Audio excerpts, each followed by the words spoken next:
crypto nerds and brave hodlers of the world. This is Carlos, your host from d-core, the decentralized objective research engine. At d-core, we specialize at creating institutional-grade research for capital institutions to find the true innovators and disruptors in decentralized ledger technologies. As such, here on our YouTube channel, I personally interview the leaders and great minds shaping this space. Today, we have a very special guest, Monica Singer from Consensys. Monica has been a consultant for the World Bank and was the CEO of Straight, a leading central securities depositor, before joining Consensys to champion the adoption of blockchain technology in Africa. In case you don't know it, Consensys is the software engineering leader of the blockchain space, credited with being the makers of no more and no less than Ethereum itself. So, without further ado, Monica, welcome. How are you today? Oh, hi, Carlos. So nice to be here talking about my favorite topic. I'm very passionate about this industry, about what we're doing, about what we're building, how we're going to change the world.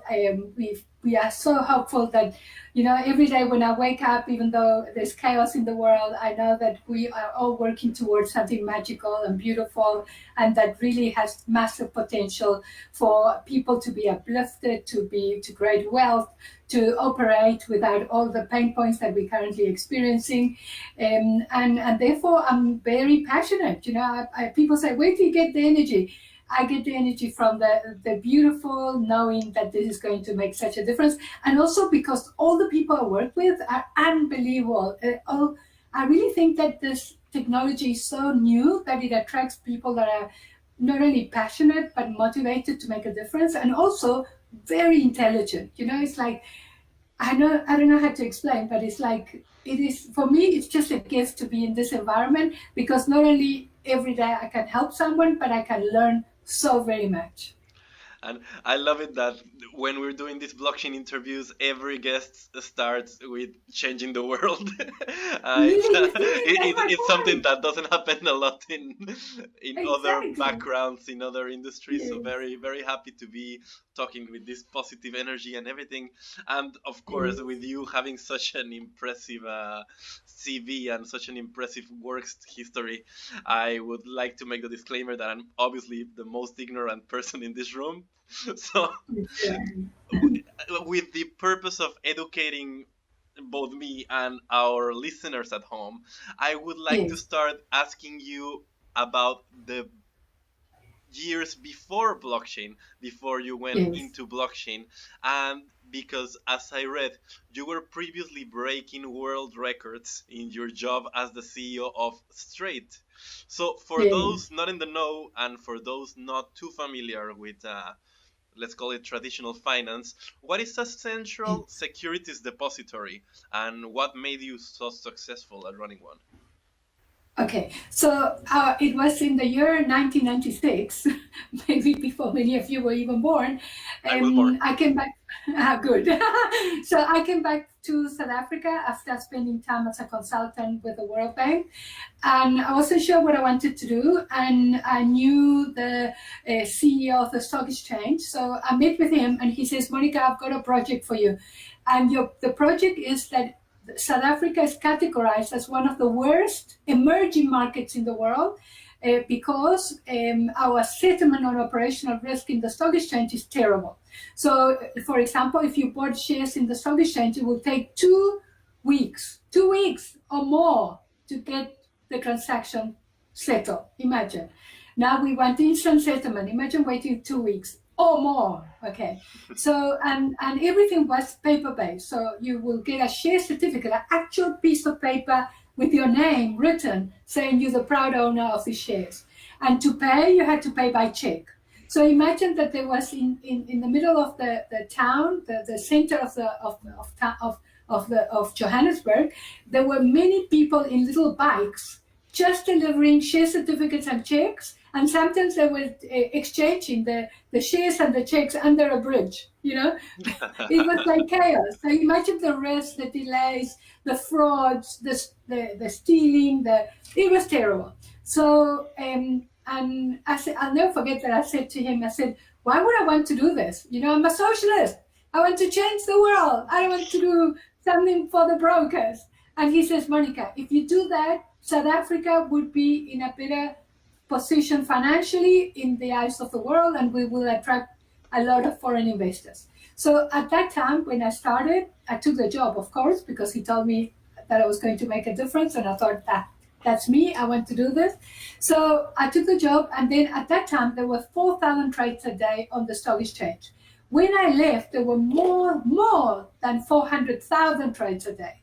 So not only was an amazing project because of the volumes that it created for the stock market, but it eventually, after I would say 10 years of running the technology and the financial markets fully electronically, the World Federation of the World Forum, the World Forum of Exchanges. No, not the World Forum. I'm talking about the. I'm getting confused. The World. I'm going to come up with it. But it's an international organization, said that South Africa had then been categorized for at least 5 years. You can actually download that information from Google. We were categorized as the top financial market amongst the top three. It was between Singapore, Hong Kong, and South Africa. So compared to the developed countries, we were categorized as one of the best in terms of our standards, risk management, settlement, auditing, regulation. Like, we got really massive accolades because of what we had done.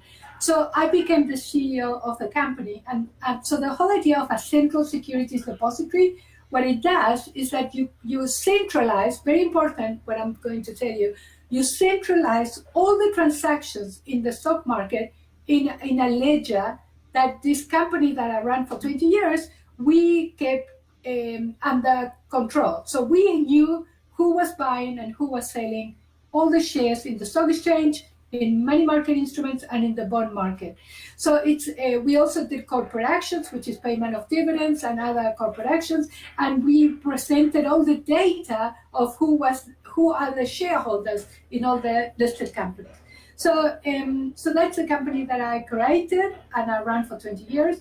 And then the truth be told is that as the years were going by, I was trying to improve efficiencies in the stock market, and I couldn't. The more I tried to be more efficient, look, the trades were settling. You bought and you got settlement 3 days after trading. So massive improvement from the 2 weeks and more. But we wanted to do other improvements. And the improvement we wanted to achieve that the investors were able to get real-time information. We wanted to reduce the settlement time. We wanted to ensure that the listed companies got real-time information as to who's buying and selling. All that was impossible and is still impossible to achieve.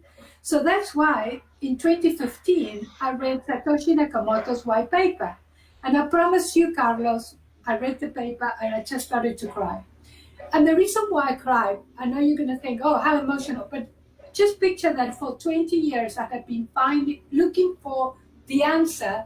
How do you actually go peer-to-peer? How do you go real-time? How do you eliminate the costs that are so unnecessary? How do you reduce settlement periods to 0? And I couldn't find the answers. My brain and the brain of the market did not come up with any answers that were able to say, oh, we found a solution. How do you prevent using mainframes? How do you prevent having to use Swift messages, etc., etc.? We didn't have the answer. Then I get this document. It's really 9 pages. And in this document, it gives you the holy grail of how to change financial markets forever. So I cried and I said, but that's exactly the point. We did it all wrong. Just remember, we built. When I say we did it all wrong. we should put that in a billboard somewhere. We did it all wrong. I'm telling you, because the sad part is that it's not that I'm apologizing, but the only reason why we did that is because we didn't know any better. When people say the financial crisis, how did it happen? Trust me, a lot of regulators will tell you we didn't know any better. We were caught by surprise. We didn't know this was coming. So the truth be told is that we needed a change of mindset, and the paper by Satoshi changes the paradigm completely for absolutely everybody. So because I had built this centralized market that had major failings, which I knew there were failings, when I read Satoshi's paper, I said, that's it. I have to change the world once again. So from having changed the world from paper-based to digital and centralized, I thought I have to now go into the movement of decentralizing, creating the immutable ledger, and having the ability for people to trade peer-to-peer, the listed companies to have real-time information, the settlements to happen real-time, and that is what I want to go and build. So imagine that in my passion, I went to my board and I said, guys, I think we need to re-engineer ourselves, because if not, we're going to have a Kodak moment. Kodak, as you know, disappeared because they failed to recognize change. And I said, if we do not move in this direction, in 10 years' time, there won't be listed companies in the traditional legacy stock markets, because people are not going to want to get stuck in an old legacy technology that settles 3 days later with all these intermediaries and costs and delays. So imagine that at that time, my board looked at me and said, what are you smoking? So they thought I was smoking some sort of marijuana or something, that I had gone totally mad. And after trying for a year to convince them, it didn't work. And therefore I thought, you know what? I'm not staying to rearrange the chairs in the Titanic, because that's how it felt. It felt that if I had stayed, I would have carried on until this place sank, and I couldn't do it. Plus, I can assure you, Carlos, that from that day, I became obsessed with reading everything about Bitcoin, everything I could find. Remember, 2015 was still early days. Pretty early People were days, yeah. sort of very early, you know? And I was telling everybody, invest in Bitcoin. You know, I remember it was my first Bitcoin, I think I bought at $700. Uh, it was incredible. So, and everybody thought I had totally lost my marbles. Okay. And And the we weird, still get that yeah, when we get into Bitcoin these days. Like, yeah, that part that's hasn't true. changed much. Yeah. No, but things are changing. Things are Of really course. changing. You know, it's very true that everything's changing now. So what I'm saying is that I started reading everything. Every day I read. And slowly, what was amazing, what started happening 2015, 2016, was that people started publishing more and more papers. And then in 2017, that's when I resigned. I thought, that's it. I cannot work for this company anymore. I'm frustrated. I'm going to, either I kill them or they're going to kill me. So I thought, I think I'm going to be at peace by leaving. So I left the company, the people that I employed. Imagine, this is a child that I created, you know, and I had to step away. And it was the best thing I did. Why? Because a month later, you won't believe, I get a call from Joseph Lubin, the creator of Ethereum with other people, with Vitalik, whatever, and the owner of Consensys, to say, Monica, I want you to come and work for me. Imagine, I nearly had a heart attack. I thought, okay, that's it, you know. Imagine working for the man that had the same value system as me, the same vision, same, and he's asking me to come and help him. I thought, that's it, you know, clearly someone loves me, you know. I thought, I'm being guided here, you know. So, and the best part was that I said to Joe, listen, I don't want to have to go and live in America or anything. I live in South Africa. I live in Cape Town by the sea. I don't want to move. He says, that's fine. We work remotely. I said, fine. You know, even the conversation of when I said, how much annual leave are you going to give me? He says, how much leave do you want? Because we don't have a policy of leave. We're flexible, you know. So even that conversation was surreal, you know. Imagine having a conversation with your new boss and he tells you you can choose how much leave to take. It was like so empowering, so liberating, so trustworthy, you know, the trust that the company gives the employees, you know. And the truth be told is you end up working even harder and longer because nobody's controlling anything. You just do it because of the pure passion, you know, to make a difference, you know. So that's particularly my little history. particularly when coming from such a straight as and Imagine. from such a No, you can. background, such a Oh, regular finance where everything is deadlines, everything is you formality, and can. You then you're cannot faced imagine. with a new paradigm of doing business. And I have a Imagine. couple questions Yeah. here. Yeah. And Ask me. Ask me.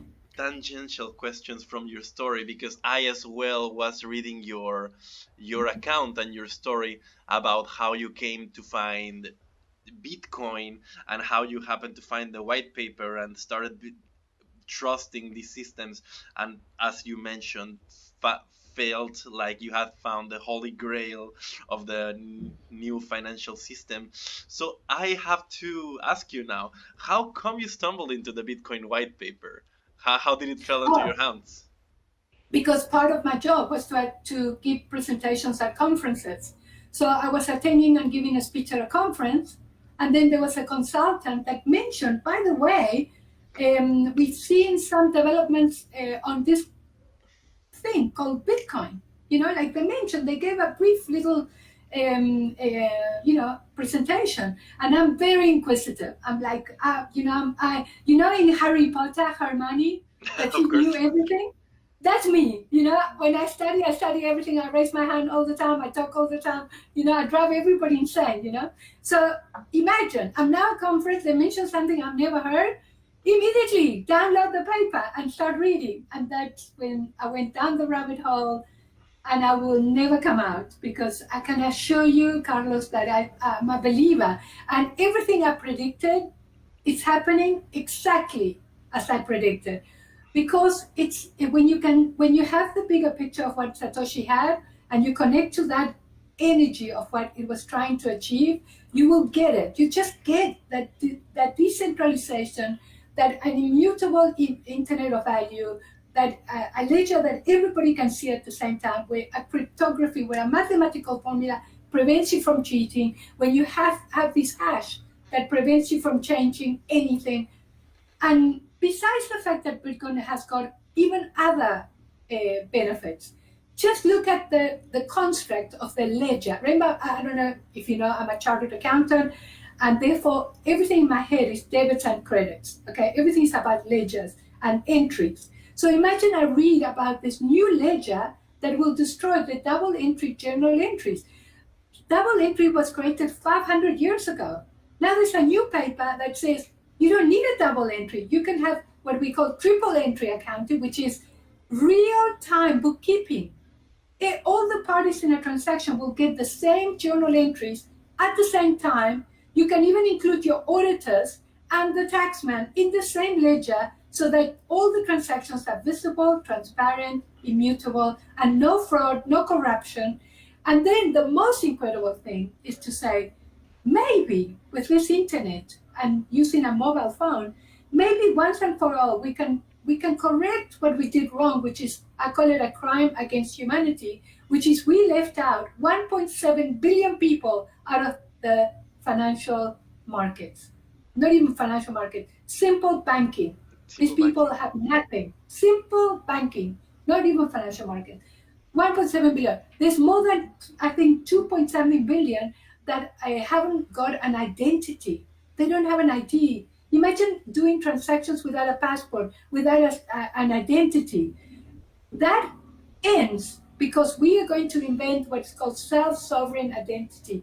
Everybody will have an identity, and that data will be under the control of individual, and nobody's going to abuse that data, and you're going to monetize it when you want to, not when someone else decides to monetize your data. So can you see that the world is changing because we have now seen a new way of thinking? They call it, there's an idea that time has come.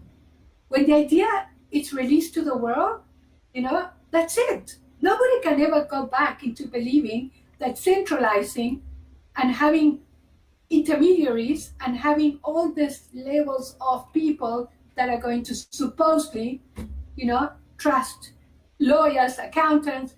And then I didn't tell you, 2014, Carlos, the Ethereum paper. Then you die again, because now some kid, an 18-year-old kid, for me was incredible. Vitalik comes out with this idea of smart contracts. It was like a stroke of genius. Imagine, smart contracts are essential for financial transactions. Essential. Imagine now, as a CEO of a company, you have to sign many contracts, pages. Once I had to sign a contract that was over 1,000 pages, It took me more than 2 hours to sign. So that is ridiculous. That has to go because the computers, the program is going to have the conditions of the parties embedded in the technology. No more, any more lawyers writing pages and pages of this contract that won't be needed. So even lawyers will change, accounting will change because you don't need an auditor to come a year later. The auditor will be part of a real-time recording and auditing in real time by using artificial intelligence and robotics and big data to analyze the information as it's created. Not a year later when the fraud has already committed and the money disappeared and everybody says, oh, where's the auditor? Poor auditor. The whole team was colluding and stealing, and we now put in the responsibility on an auditor that cannot achieve anything because the records and the way that it was constructed was already incorrect. And that's why Satoshi goes crazy when the financial crisis happens and says, how did this happen? We need to create something new so that this crisis will never happen again. And it was the intention to have one currency for the world, but as a result of that idea, look at everything that has exploded in the last 12 years. 12 years, only 12 years. It has been, for me, like a lifetime of learning because every day, today, there's so much. I can, I spend at least 2 to 3 hours learning and I cannot keep up. The amount of reading, the amount of articles, newsletters, podcasts that are available to books that are available on the topic. And remember, because I love learning, I read about every industry, not just financial markets. I read about everything, supply chain, trade finance, advertising, you name it, real estate. I want to know everything, how this technology is going to change everything. And therefore, I don't have, and now my biggest passion, big passion is central bank digital currencies. That, in my personal opinion, I've been writing articles about this, how this is truly going to change the world. So that is for a lecture on its own. Monica, it's amazing to hear you speak with such a passion. Like, I'm truly speechless here. And there are a bunch of ways we could move forwards, but I just want to ask you something very quickly, because for those not in the know, for those that are not very well versed with this world, Monica, being an enthusiast of decentralized ledger technologies and receiving a call from Joseph Lubin is like me being a guitar enthusiast and receiving a call from John Lennon. So how did he come to find you? Exactly. Now, if I tell you the story, no, Carlos, you're going to die when I tell you the story. It's a beautiful story. No, have you got time for me to tell you? It's a beautiful story. So what happened?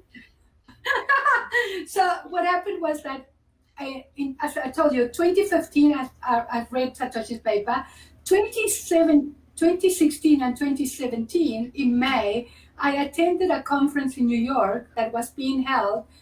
It's called Consensys. But Consensys spelled properly. With a U, okay? Big conference, yeah. Exactly. And I loved it. I loved it so much that every time that I went, I cried from happiness. It was like, I found my people. It was like, when you arrive at the right planet. Planet Consensys for me was where I belong, okay? So I loved it. So when I leave straight, I don't know if you know Michael Del Castillo. He's now working for Forbes, but he used to be with CoinDesk. A reporter, he knew me from the conference at Consensys because I was a speaker, and he heard that I was leaving, and that I was leaving because I wanted to join blockchain. I was going to consult in blockchain. So he writes an article, an interview, and says, tell me what you want to do next. And I said, Michael, you know what? I would love to work for Consensys because really I feel like I belong. And he doesn't write Consensys with a U. He writes in the article, Consensys with a Y. With a Y. And I'm not good at looking at detail. I'm a very big picture person, So I didn't read the article. I thought, whatever. So the article goes viral because I was one of the first CEOs of a very traditional legacy company that had given all up to go and move to blockchain, okay? So it went crazy. And then 2 weeks after the article was in the social media, I get a call to come for coffee for a meeting.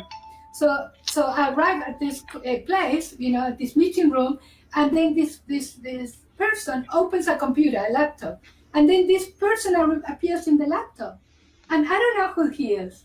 Okay, but the most funny part, you're gonna die when I tell you what I did. Okay, now, you know my personality now. Okay, Yeah. so imagine that a stranger appears in the laptop and said the first thing that says to me, he says, "What do you know about blockchain?" Oh, imagine! I started teaching him how to do blockchain, and the best part was, and you don't understand smart contracts. Oh my God, smart contracts are incredible, and they're going to change the world. Blah, blah, blah, blah. So I didn't know he invented the smart contracts. So and he was so beautiful. He never stopped me. He didn't say, "Do you know who you're talking to?" Clearly, he knew I didn't know. Okay, I didn't know who he was. At that point, he might have noticed that you didn't know.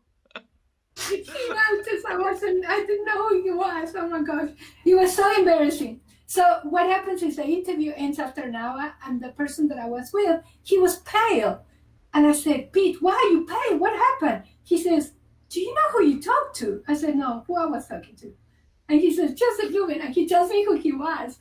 And I thought, that's it. I'm going to commit suicide right away.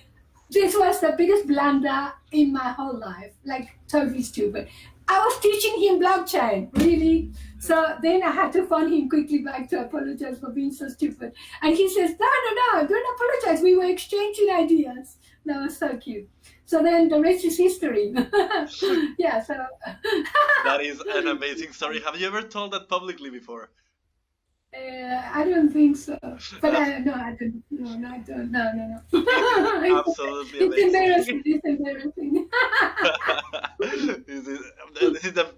You just made my day with this story. Yeah. Going back into the more serious topics, and we can always gossip after this call. But there is a very big trend in your work and in your writing and in everything you do, and that is I'm sorry, I have to say this. I'm Mexican by birth, so I'm very well acquainted with how extreme corruption looks like in a very systemic level. And so one of the main things that you're doing in all your work is trying to avoid corruption and trying to use technology so we cannot have corruption at all in any level. So how do you see that playing out in your everyday work? How does what you do with Consensys help avoid and overcome corruption, that if that's a better word? Okay, so you're absolutely right. If you had to summarize my entire life, that is the purpose. I've seen corruption destroy so many lives.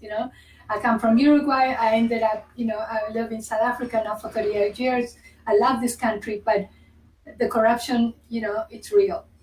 And when you analyze, and I was an auditor, so I studied to be an auditor because I wanted to combat corruption. I wanted to go into a client, look at the books and say, this guy is stealing or that guy is not stealing. I really wanted to bring transparency to the world of finance and accounting. And the truth be told, there's a term in accounting and auditing is called the expectation gap. That is the difference between what the public expects the auditor can do and what the auditor can do. There's a massive difference. When you analyze accounting and auditing today and financial markets, the auditor, this third party that people trust, cannot find corruption if there's collusion. Collusion is when more than one person agrees with the other party to cheat. If you want to cheat, you can. And there's no amount of accounting, auditing, nothing. If you cheat, you cheat, and you will be able to hide. Then there's the use of cash. As we know, the use of cash can be used for real cheating, etc., etc. No amount of KYC, AML, all these laws will prevent that corruption. So now I read Satoshi's paper, and Satoshi says, what if every time that you do a transaction, instead of having independent parties doing journal entries, let's say you the buyer, I'm the seller, you keep your books, I keep mine, I can cook my books, you don't know if I'm cooking because you don't care. And then my poor auditor comes a year later to see if I'm cooking the books or not. And if I'm lying through my teeth and I'm good at this, he'll never pick it up. Let's talk about the recent case of Wirecard. Wirecard. It was lying about having 2 billion euros in a bank account in the Philippines. And it paid an auditor to say, yes, the money's there. And nobody did additional checks. Do you understand how easy it is to cheat? So Satoshi said, wait a second. If we are cheating, then that means, and human beings cheat, that means we cannot trust these people, these independent parties, because they are going to be lied to. So what if every time there's a transaction, we do the journal entries and everybody that is affected can see the entries at the same time? And then I'll put a mathematical formula so nobody can cheat with each other. There can't be collusion because the proof of work or proof of stake is going to ensure that you cannot collude with each other. And the ledger cannot be amended. Whatever you enter in the ledger, you cannot come later and say, no, I made a mistake. It should not have been 100 million rand, it should have been 10, so that you don't pay taxes. No, you even put the taxman in the same transparent ledger to get real-time information on the transaction to collect the taxes. That's it. Can you see what I'm telling you about? This is the change of everything. If you want to eliminate corruption and the governments want to really commit to anti-corruption measures, they should be implementing blockchain solutions. I'll give you one example. One of the projects, I cannot tell you where we're implementing this, but we're working on this project, which is every time there's a tender, the tenders get corrupted because if, let's say, you apply for a tender and you get the tender for, let's say, $10 million, by the time the contract is finished, the cost of the project is $100 million. I'm sorry to interrupt, Monica. You mean a tender as in a government contract or? Yes, Okay. a tender, yes, a procurement contract, no? Okay, yeah. Yeah. So now there's a procurement contract, you apply, you win. The contract was for, let's say, $10 million. By the time the contract is finished, the government had to pay 100 million. Why? Because you had to then go and, give commission to this and that, no? But imagine if the whole procurement process is so transparent that every single taxpayer in the country can see where the money goes. You can't cheat, because if you cheat, everybody can see, and then you'll be in jail. Remember, this ledger creates the complete audit trail. And that is the other thing that people don't understand about Bitcoin. It's the whole ecosystem of recording these Bitcoin transactions. Not only that it doesn't create inflation, that is, it's real time, it prevents people from cheating. It has all the beautiful characteristics of something that you should be able to trust. You don't trust the central bank. The trust is embedded in the transactions and in the ledger and in the actual technology that protects any cheating. So imagine that applied to any single industry that you want to ensure that there's no corruption. And then in future, you have central bank digital currencies, you eliminate or reduce the use of cash, and then I want to see how the corruption can take place. How are they going to be corrupt? I don't know. But I'm sure someone is going to invent a new corruption way. But in the way that corruption works today, this technology prevents it. That's it. And of course, you can never avoid having people come up with more creative ways to do corruption. But in this spirit of having all the ledgers being public and all the accounts being public, you can certainly disrupt and completely destroy, at the very least, the most basic forms of corruption that are the micro acts of corruption that end up destroying huge systems, including governments.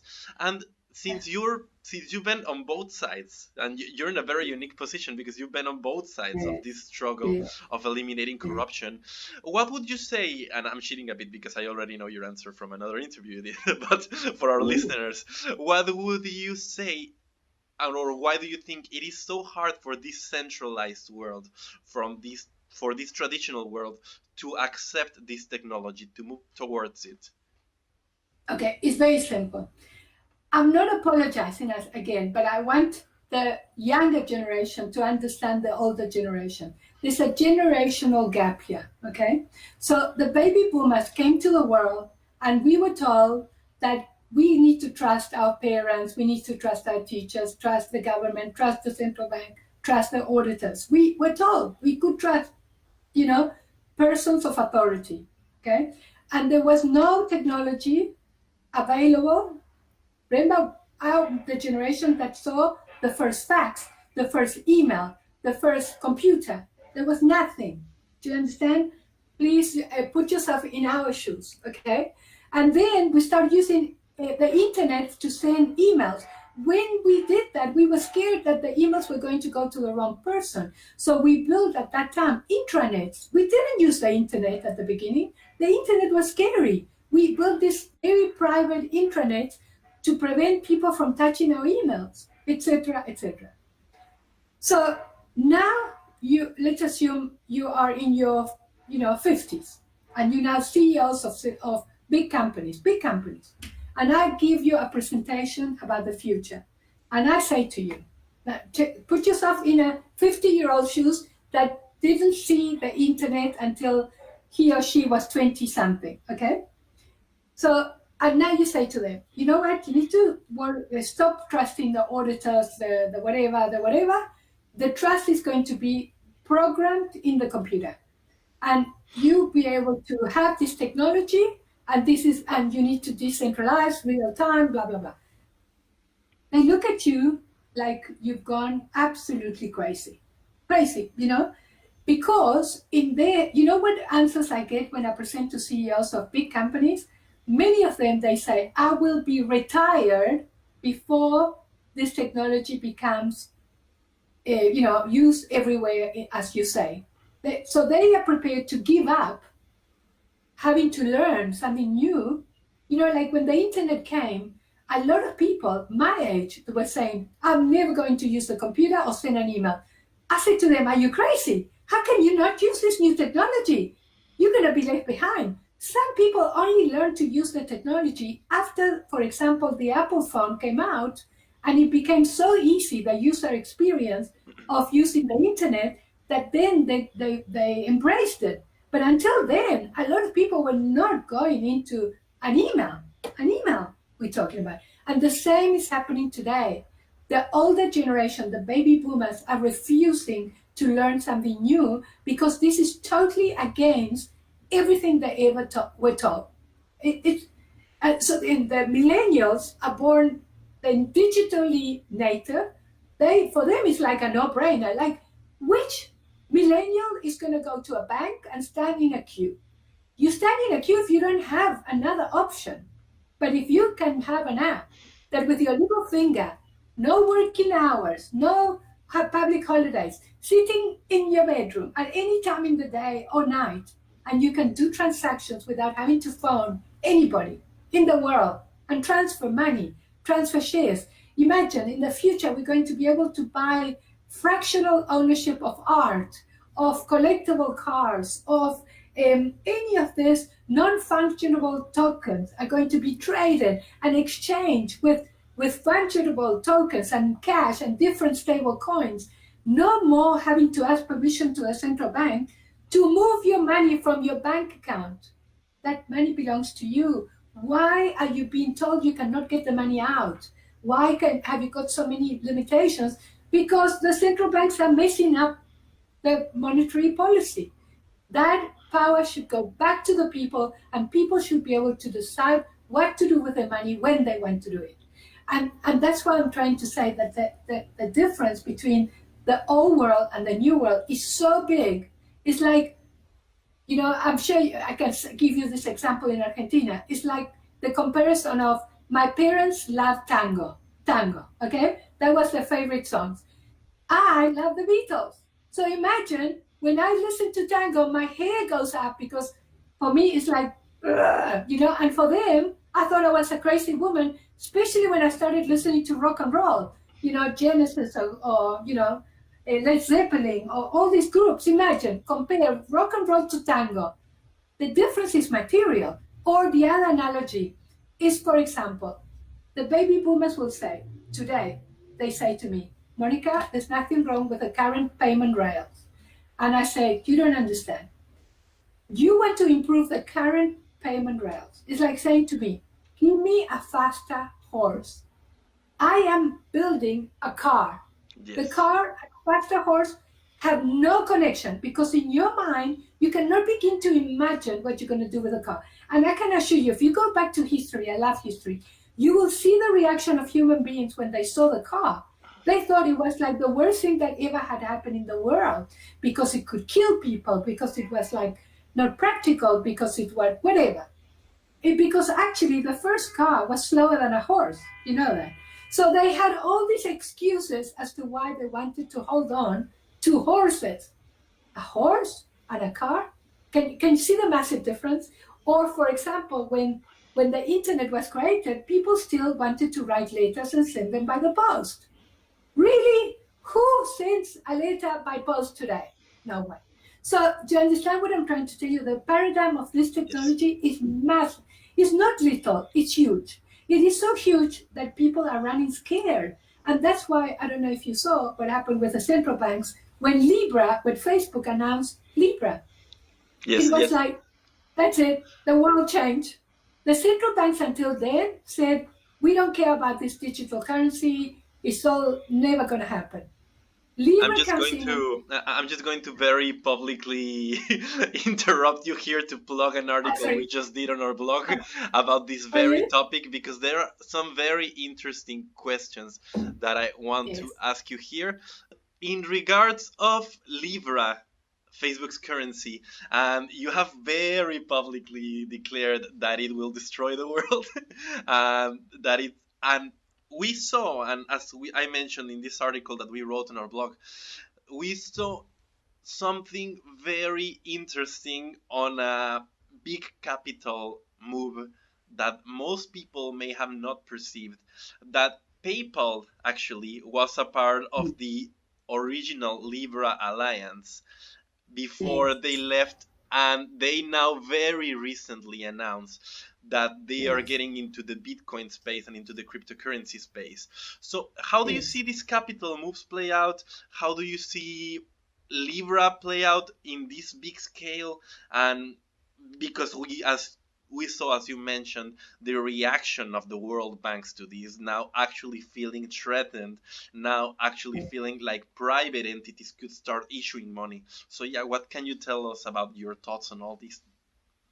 Okay, so first to clarify, I don't think it's going to destroy the world, but I'm just a little bit worried about what's going to happen when you go into the Libra ecosystem.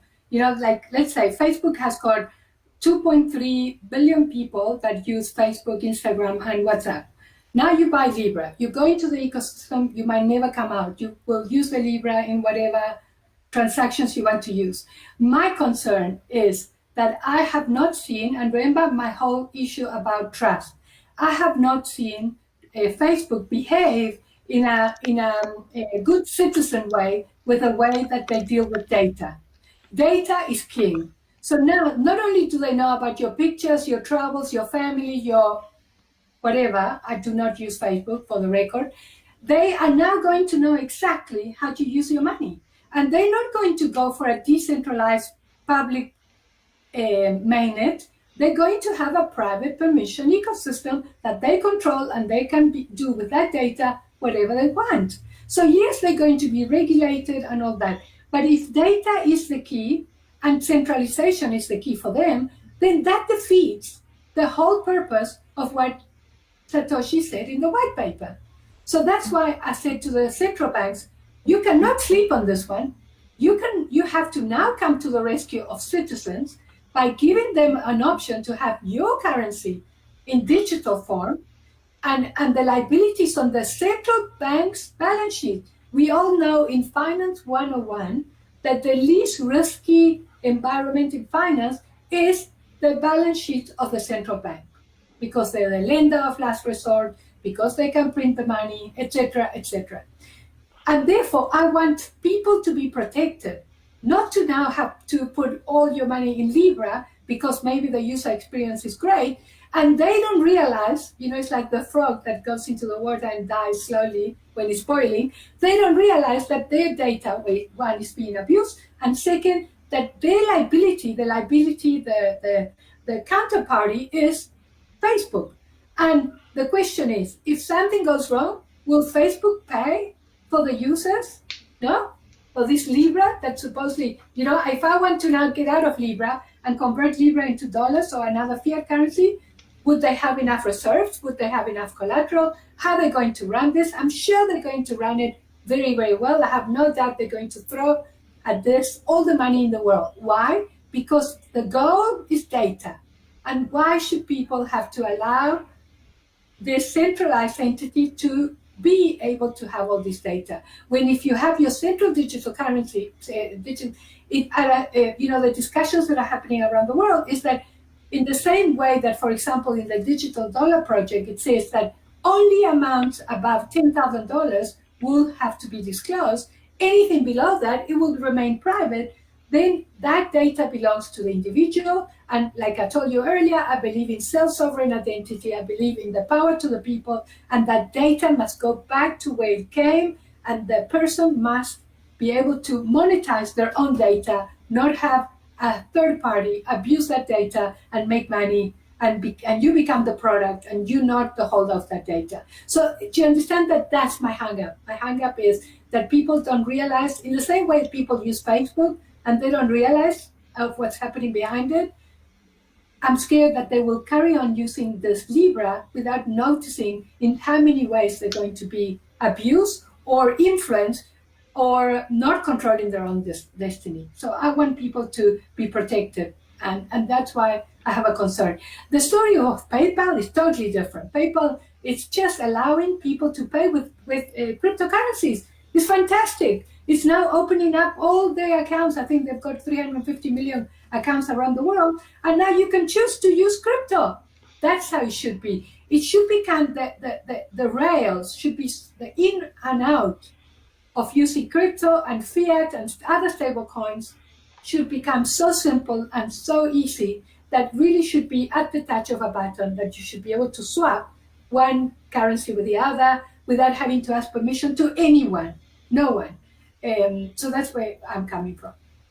Okay, and as a pointer towards and to support Monica's point on Facebook's regulation of data and on what Facebook does with your data and what they can do with your money, and this does not only go to Facebook, this goes to any big centralized company.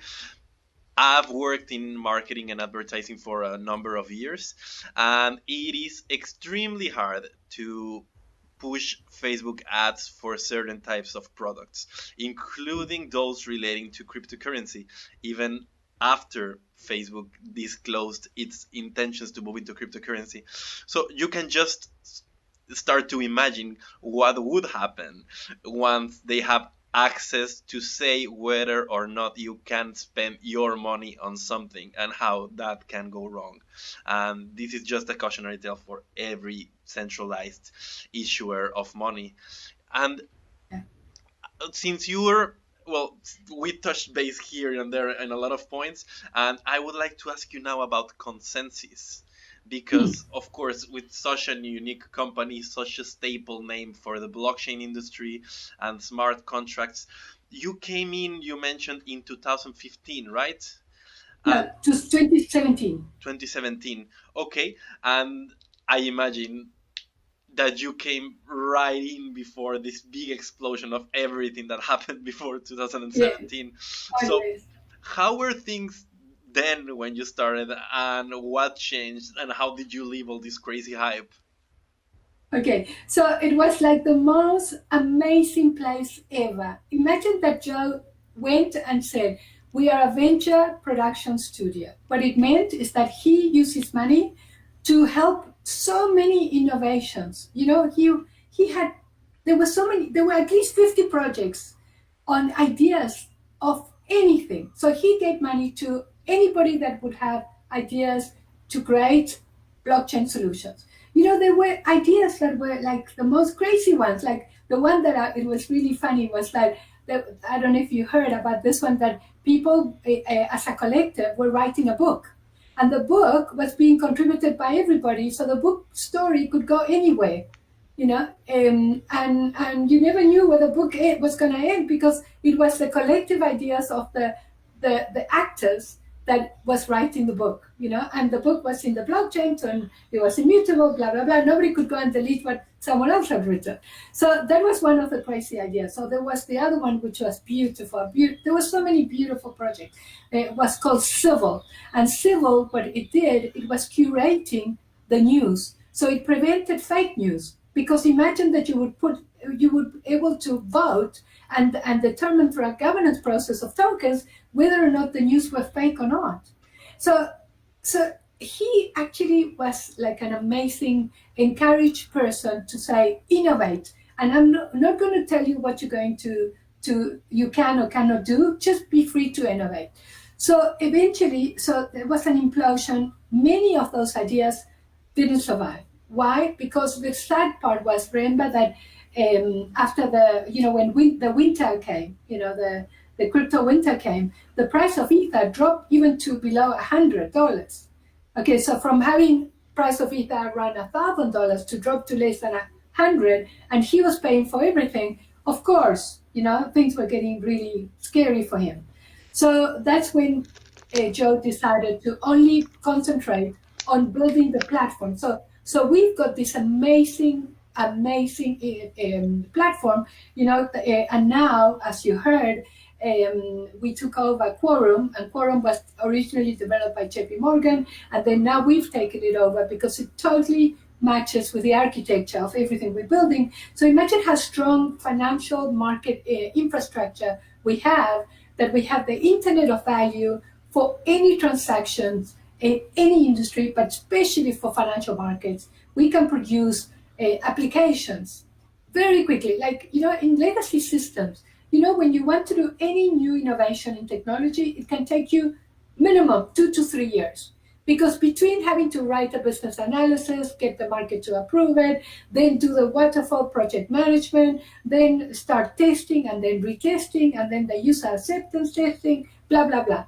It takes 2 to 3 years. In the new world order, where you have the technology stack, which is open source, which is absolutely strong, and it's getting, as you know, improved all the time.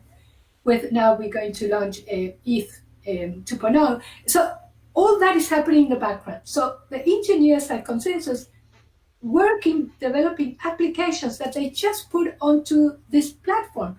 Imagine we did a proof of concept with the South African Reserve Bank to remove the current technology called real-time gross settlement system that takes overnight to settle interbank transactions.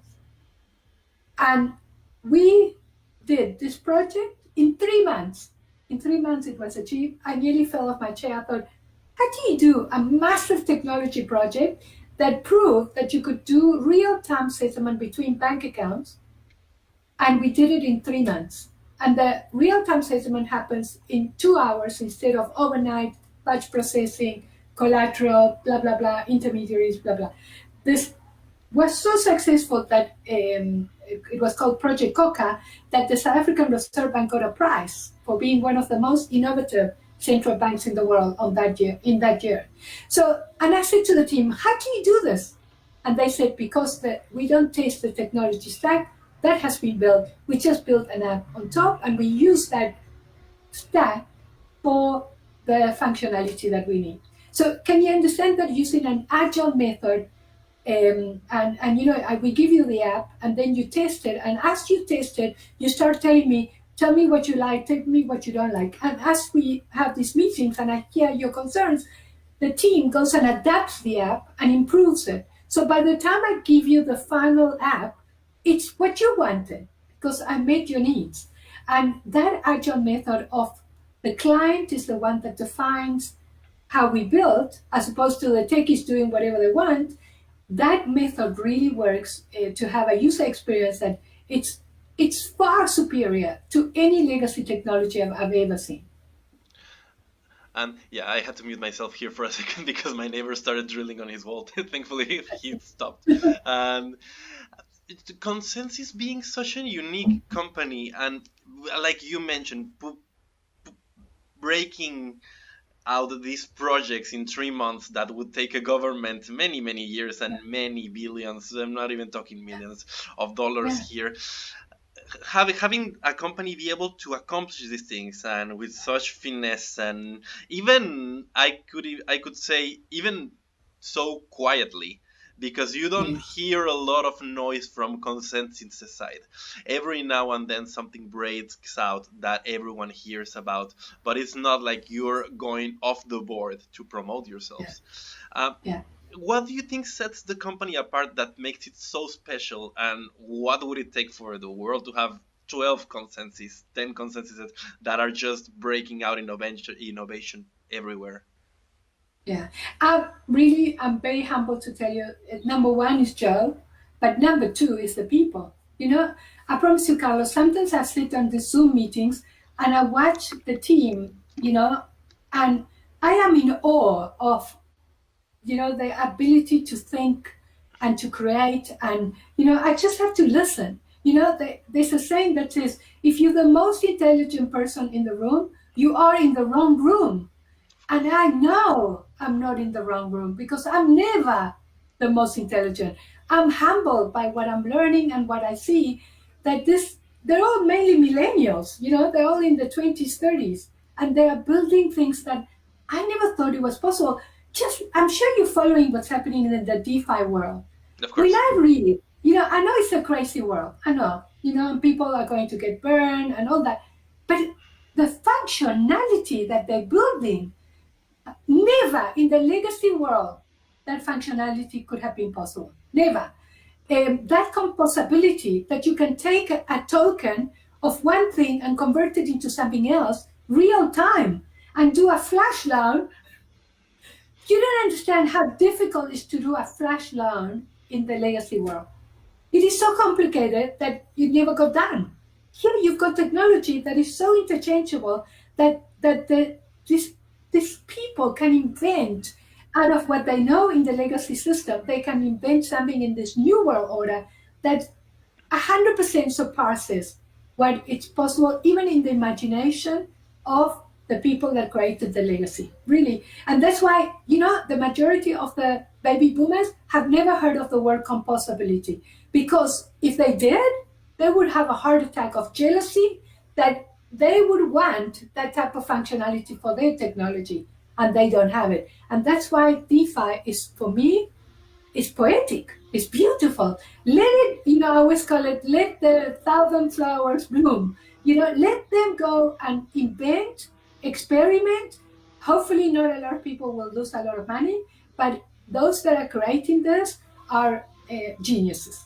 For me, I'm surrounded by. So you said, what's the formula of consensus? It's the brain power, the caring of wanting as a collective to make a difference, and then one man, Joe, that put all his money into making this happen. He didn't have shareholders until now. Imagine how many people can say, I'm going to bet, my life in building a company and let everybody invent whatever they want. And he was so generous. It was, until things turned, the winter came, people were traveling around the world. They were staying in hotels. Everybody was like having like the best time, and he never said no. How many bosses do you find, that allow you to be free, really? And it's that freedom that created, for me, the innovation and social impacts. We used to have projects on social impact that I just need to ask another interview to tell you about social impact projects that we worked on and how much difference we brought to the world. And it was just because of the generosity of one man, I think it's incredible. And this is a story that you don't really hear a lot of. Like, And I know. because it happens in a world where that is very far from the public eye, because of course you hear from the Yes. Elon Musks of the world, but you don't launching rockets into the sky. It's very hard Yeah. to miss this that, but someone building the underlying rocks of the new foundation for a whole new financial world and for a different way we do Yes. everything. You mentioned a word here that I would love to have you define, and that's composability, because many people Yes. here have may not have had that jealousy attack that you mentioned before. So compostability, you must study this because it will blow you away. Is the ability of changing a token. Let's say you created a token that it was a loan, and now very quickly you convert that loan into an insurance product, and you bring, let's say, a flash loan, and then you convert it into a token that's going to do something completely different. And you can package, we call it the Lego. Just imagine you got a Lego, okay, and Okay. you start building the blocks, and then you build this block and that block, and eventually you build a rocket, and you, from all the blocks on the floor, you build something that is useful. And that's what these people are doing. They are taking the old legacy system and saying, okay, in the legacy system, we have lending and borrowing, we have a stock market, we have payments, we have insurance, we have all these products. What if I could combine all these products by having technology that is very permeable and is transferable, and it can real time convert from one thing to another? Imagine combining real time insurance that you that's why micro payments, micro insurance, micro transactions will happen, because it's going to be so easy to do these transactions at very little cost that makes sense to enable the user to have this transaction available to them.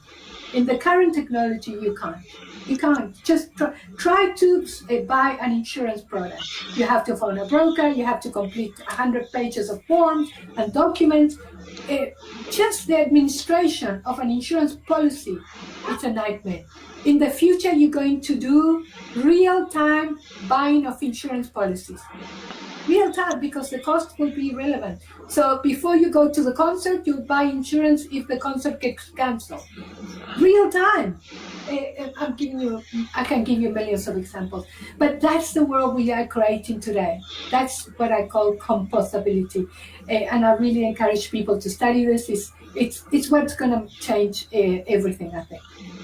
You mentioned the impact that millennials and new generations have on building these kind of technologies, and you also mentioned, and this is on Consensys' web, and this is something that you wrote yourself. I'm gonna be posting it here in the comments in the YouTube section for everyone that wants to read it, because it's amazing. And here there you describe a lot of things, such as you finding out the Bitcoin white paper, and in there you talk about how millennials, they just have, or newer generations, not just millennials, have a fresh way of looking at Mm, things, and they or we don't come with a lot of the assumptions that older generations have from many years of being inside the system. And yeah, when you talk about DeFi as well, then yes. you talk about how we have always kind of heard that money nowadays was just ones and zeros on a screen and not really backed by anything. And Yeah. when you start, and when you know what DeFi became and what DeFi is going to become, and you Mm, think about these ones and zeros, then it just makes sense to think, well, of course there are a million operations that can happen with these. How did we not think about it? And you talk about, of course, obviously many people are going to get burned with the current DeFi state, because that's just the way it is when things are sort of organically growing. But what else yes. is on your mind about how the current panorama for DeFi looks like, and what these younger generations can bring to financial systems when they're building teams by themselves?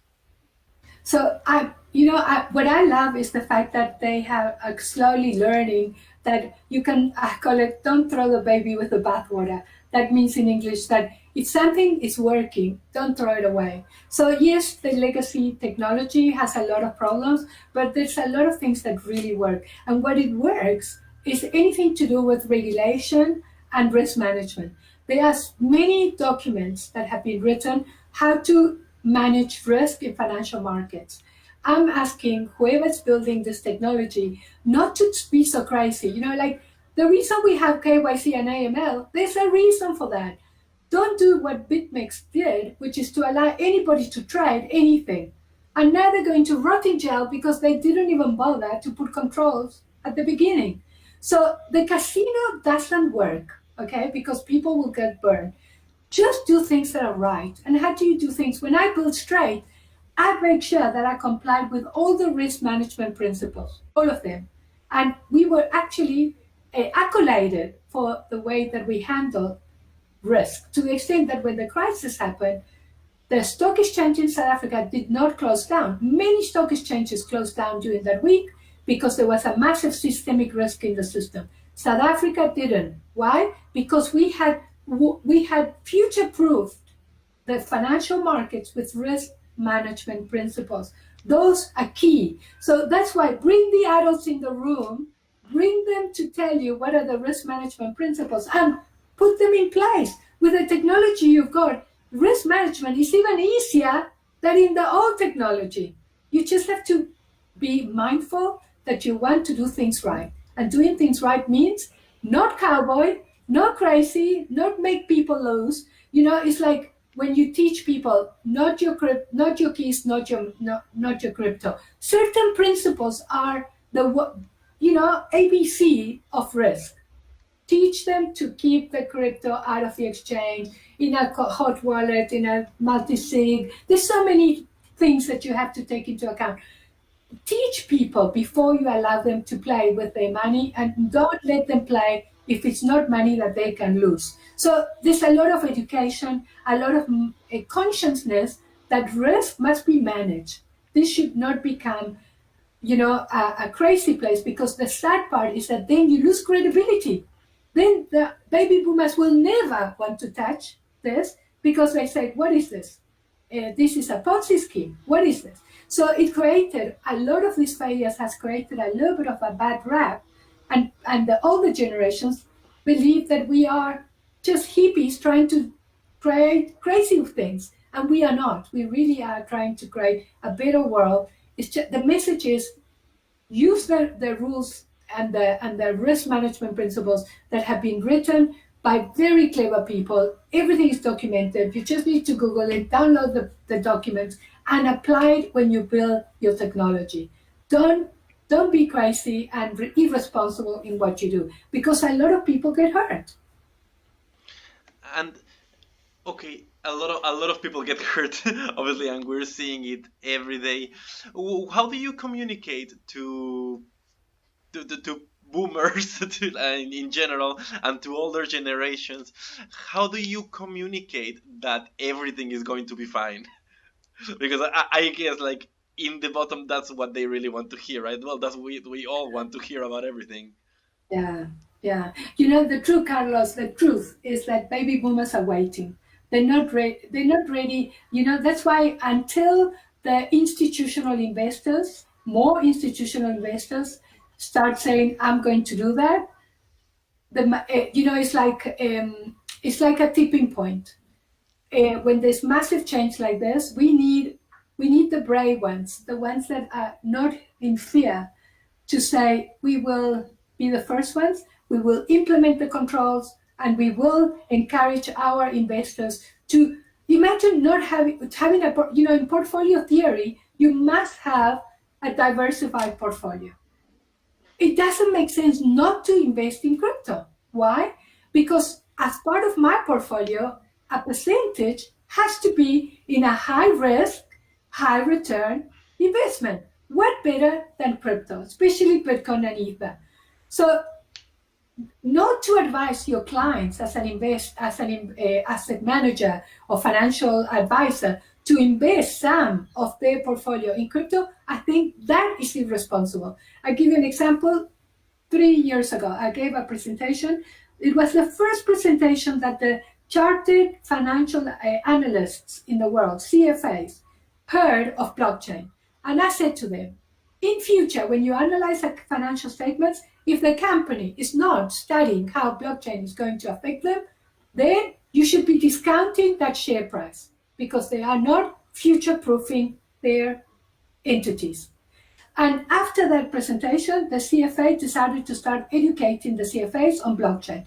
So imagine how backwards the CFAs, which are is the highest degree for financial analysis, they only started learning blockchain 3 years ago. So, and I'm sure now they're learning cryptocurrencies. But really, we need the institutional investors, the Fidelities, the JP Morgans, the Goldman Sachs, to come in and totally commit that this is the right thing to do. If not, the other baby boomers are not going to do it. They are conservative in nature. Remember, we work hard for our money. We're not going to spend the money in something we don't understand. And remember, baby boomers are now 50 and older. So anybody 50 and older, your portfolio must be conservative, no? Because now you want to retire with what you built. You're not going to play in the casino with that money. So that's why they are reluctant, and less controls and safeguards are built into this narrative. And if anyone listening to this would like to learn more about this portfolio theory and how, with the interest rates in the world being lower than ever, investing in Bitcoin as a highly speculative asset makes more sense than ever, I really recommend you to check our previous episode with Ilgar Alekperov, CEO of Super. He gave a very good explanation for that as well, and you can check that out here on the channel. And as we near 1 hour and 15 minutes of interview, which is a new record for this episode, and I feel like we're just nearing the end, although we would certainly love to have you back, Monica, because I feel like there's a lot more depth that we could go into with you. Here's something that I would like to ask you about your favorite topic, maybe Africa. So yes, you see Africa as the potential next big hub for technology in the world, yes, and particularly for Ethereum development. Yes. What can you tell us about this? Why do you feel this way? So just picture Africa. We have massive mobile phone penetration, massive. We are getting internet everywhere. And we have one of the youngest population in the world. Okay, so I'm sure you can work out that with that combination, it's the logical next step is that we need to jump the legacy financial markets that never reach Africa. The many people in Africa have not got bank accounts. They are part of the unbanked or underbank. That they've got a bank account that they only use for 1 day because they get the salary and that day they go and take the money out into cash. That's what we call underbank. So imagine now they'll never have to walk for kilometers to get to a bank. They'll never have the risk of being attacked because someone is going to steal the cash. They'll never have to carry cash, which puts their lives at risk. We're going to give them technology that is simple, digital. It might not even need the internet. That's what we're building today. It won't need reliance on data or Wi-Fi. We are giving them something that is so simple to use. So we're going to ensure that all these people are able to start being part of the wealth creation. When we start selling fractional ownership of land, and then they're going to be able to put the land as collateral so that they can build their own houses. We left them all out. We did this. So now it's time to say it's enough. This is the time for Africa. This is the time to use the technology to our advantage and to train the younger generation to become programmers. We want to convince people, and especially girls, to study STEM, science, mathematics, and engineering, and to let them know that they don't have to be nurses or teachers. They can actually become programmers because you can program and work for Consensys even if you sit in the middle of the Sahara. the Sahara Desert, you just need a little bit of Wi-Fi and a computer, and you can work for Consensys wherever you are. So it doesn't matter where you come from, your background, your if you come from a poor background, it doesn't matter. With education and technology, we can empower people to change their lives. And I really think that Africa will embrace this 100%. And there are very obvious challenges, right? When it comes to fostering the development of technology starting from Africa. And I'm curious to hear how you think these challenges may be overcome over time, and also what are the unexpected challenges that we're not really aware of when we think about the Africa becoming an innovation hub. So yes, the sad part, to tell you the truth, is that in many countries, even South Africa, we don't have electricity all the time. So electricity is what we call the requirements of the second industrial revolution. Of course. We are now moving in the fourth, and we don't have electricity. So that is one for me that I just can't believe that we're messing this up. That a country like Nigeria that has got oil, that everybody has to have a generator because there's no electricity all the time. A country like South Africa is amazing. And sometimes we have blackouts because we mess up the electricity production through corruption. So that is really the bottom line. To end this really podcast, I'm coming back to, if we can eliminate corruption, okay, then the cost of doing any transaction will totally be lowered. We'll take away the pain points, and we'll use the money to educate people, give them simple tools as a laptop and electricity, and teach them how to program so that they can empower themselves and they will control their own destiny. So the technology is here. We just need the political will to make it happen. Really, it's just political will, and to stop corruption and give education to the people. Is there anything that you, particularly as a leader for Consensys in Africa, is there something that you're doing to help overcome this corruption at a political level, or to foster the adoption of this technology through lobbyists, or through something that you do on a political So, Carlos, like you were saying, that Consensys is very under the radar. We're doing an incredible project, that one day you're going to hear the news, but I cannot share because it's very confidential.